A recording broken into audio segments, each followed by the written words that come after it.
नमस्कार दर्शकों, बात आज की चैनल के कार्यक्रम खबरदार खबरों में आपका स्वागत है। मैं हूं निपुण भार्गव और पेश है अभी तक की 10 बड़ी खबरें।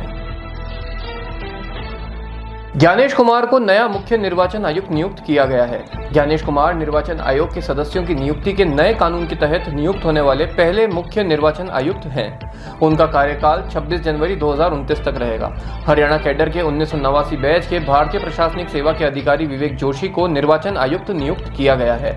वह 2021 तक निर्वाचन आयोग में कार्य का निर्वहन करेंगे। ज्ञानेश कुमार इस वर्ष के अंत में बिहार विधानसभा चुनाव और 2026 में केरल, पुडुचेरी, तमिलनाडु और पश्चिम बंगाल विधानसभा चुनाव की जिम्मेदारी संभालेंगे। डेल्टा एयरलाइंस का plane Minneapolis Saint Paul airport से टोरंटो पियर्सन इंटरनेशनल एयरपोर्ट की ओर जा रहा था और टोरंटो पियर्सन एयरपोर्ट पर लैंडिंग के समय दुर्घटना का शिकार हो गया। विमान में कुल 80 लोग सवार थे, जिनमें 76 यात्री और 4 चालक दल के सदस्य थे।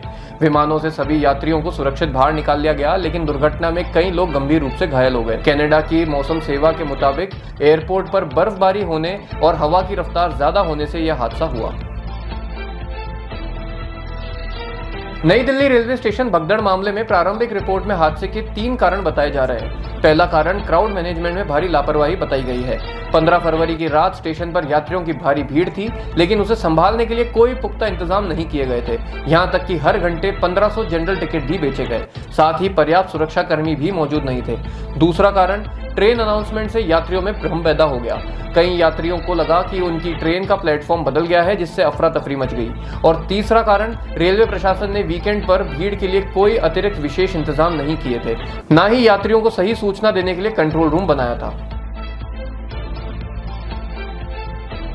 मध्य प्रदेश के भिंड में डंपर और लोडिंग वाहन की टक्कर में 5 लोगों की मौत हो गई और 13 अन्य घायल हो गए। परिवार के मुखिया गिरीश ने बताया कि आज सुबह मंगलवार को भात का कार्यक्रम कर कुछ लोग वापस घर जा रहे थे, जिसके लिए उन्हें सड़कों पर लोडिंग वाहन रुकवाकर उसमें बैठाया जा रहा था। पीछे ही बाइक पर परिवार के 3 सदस्य भी खड़े थे। इस बीच कहीं से एक तेज रफ्तार डंपर वहां आया और गाड़ी को टक्कर मार दी। हादसे में 3 लोगों की मौके पर ही मौत हो गई और करीब 1 दर्जन लोग घायल हो गए। घायलों को तुरंत एम्बुलेंस के जरिए जिला अस्पताल भेजा गया, जहां 2 और लोगों को डॉक्टरों ने मृत घोषित कर दिया। इससे शादी की खुशियों में शामिल होने आए परिवार में मातम छा गया। बजट सत्र के पहले दिन आज सुबह 11 बजे दोनों सदनों के सदस्यों के समक्ष राज्यपाल आनंदीबेन पटेल ने अभिभाषण पढ़ा।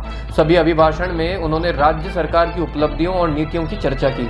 वहीं वित्त मंत्री सुरेश खन्ना गुरुवार 20 फरवरी को सदन में वित्तीय वर्ष 2025-26 का बजट पेश करेंगे, जो योगी सरकार का नवा बजट होगा। राज्यपाल के अभिभाषण के दौरान समाजवादी पार्टी के विधायक रविदास मेहरोत्रा ने अभिभाषण का विरोध किया। जम्मू कश्मीर में नए आपराधिक कानून के अमल की स्थिति पर आज अमित शाह दिल्ली में बैठक कर रहे हैं। बैठक में एलजी मनोज सिन्हा के साथ ही मुख्यमंत्री उमर अब्दुल्ला भी शामिल होंगे। मुख्यमंत्री पहली बार गृह मंत्रालय की बैठक में मौजूद रहेंगे। उनकी यह बैठक इसलिए भी महत्वपूर्ण है क्योंकि उन्हें सुरक्षा को लेकर होने वाली बैठकों में शामिल नहीं किया गया था। इसे लेकर सत्ताधारी दल ने आपत्ति जताई थी। बैठक में जम्मू कश्मीर और केंद्र के कई आला अफसर शामिल होंगे। यूक्रेन पर यूरोप की इमरजेंसी बैठक से पहले फ्रांस के राष्ट्रपति मैक्रो ने ट्रंप से फोन पर बात की। इस चर्चा में रूस यूक्रेन युद्ध और उससे जुड़ी स्थिति पर बात की। वहीं मैक्रो ने यूरोपीय संघ के प्रमुख देशों और ब्रिटेन के नेताओं को बुलाया और इस बात पर चर्चा की कि यूक्रेन पर अमेरिकी कूटनीतिक हमलों पर कैसे प्रतिक्रिया दी जाए। मैक्रो को विश्वास है कि अमेरिका रूस के साथ अपने संबंधों को सुधारने के लिए तैयार है और रूस यूक्रेन युद्ध जल्द समाप्त होगा। बिहार में आज सुबह सड़क हादसा देखने को मिला। एक तेज रफ्तार बोलेरो ने ऑल्टो कार को टक्कर मार दी। टक्कर इतनी भीषण थी कि कार के परखच्चे उड़ गए और ऑल्टो कार में सवार एक की मौके पर ही मौत हो गई, जबकि 4 लोग घायल हो गए। आपको बता दें कि ऑल्टो कार सवार सभी लोग महाकुंभ से स्नान कर वापस घर लौट रहे थे।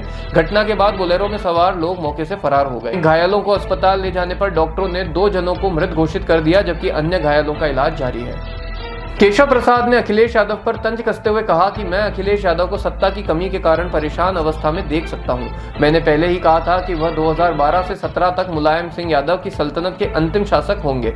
अब उन्हें माफियों का समर्थन छोड़ देना चाहिए, तुष्टीकरण की राजनीति बंद कर देनी चाहिए और विपक्ष में एक अच्छे नेता की तरह काम करना चाहिए। वे समाजवादी पार्टी की जगह समर्पितवादी पार्टी बन रहे हैं और अपने सहयोगी कांग्रेस की तरह चुनाव हार रहे हैं। अयोध्या में रामलला दर्शन मार्ग पर एक ड्रोन कैमरा दिखने के बाद सुरक्षा बलों ने एंटी ड्रोन सिस्टम से इसे मार गिराया। वहीं पुलिस अब ड्रोन कैमरा उड़ाने वाले शख्स की तलाश में जुटी हुई है। इसे लेकर खुफिया एजेंसी भी अलर्ट है और बम डिस्पोजल दस्ते ने ड्रोन कैमरे की सघन जांच की है। हालांकि इसमें सब कुछ सामान्य मिला है। इस संबंध में थाना राम जन्मभूमि के अज्ञात के खिलाफ मुकदमा दर्ज किया गया है। आपको बता दें कि 2.5 किलोमीटर के रेडियस में कोई भी उड़ रहे ड्रोन को एंटी ड्रोन सिस्टम अपनी तरफ खींच लेता है। माना जा रहा है कि यह ड्रोन किसी शादी में उड़ाया जा रहा था। खबरदार खबरों में आज के लिए इतना ही। कल फिर आपसे इस कार्यक्रम में मुलाकात होगी। तब तक के लिए बने रहिए आपके अपने चैनल बात आज की के साथ। धन्यवाद।